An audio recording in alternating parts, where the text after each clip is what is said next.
మరి ఈ హార్ట్ లో ఉన్న బ్లాకేజెస్ ని ఐడెంటిఫై చేయడానికి ఏదైతే కొరోనరీ యాంజియోగ్రఫీ వాడతారో దాని ప్రాసెస్ ఏంటి సార్?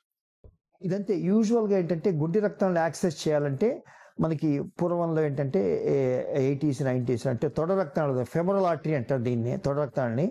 దాని ద్వారా ముందు షీత్ వేసి తర్వాత దాని లోపల కెథెటర్ లాంటిది ఆల్మోస్ట్ ఇది 100 సెంటీమీటర్స్ లెంత్ ఉంటుంది. సో దాని ద్వారా గుండె రక్తాలు అప్రోచ్ అయ్యి ఎడం వైపు మనకి 2 గుండె రక్తాలు ఉంటాయి, కుడివైపు ఒకటి ఉంటుంది.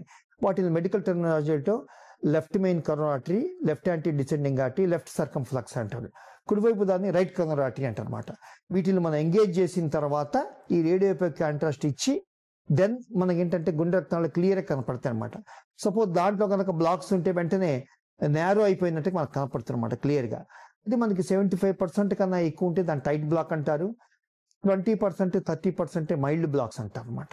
ఇది కాకుండా మనకి అక్యూట్ హార్ట్ అటాక్స్ లో టోటల్ బ్లాక్ అయ్యి థ్రాంబస్ ఫామ్ అయ్యి టోటల్ బ్లాకేజ్ వచ్చేస్తుంది అనమాట. అది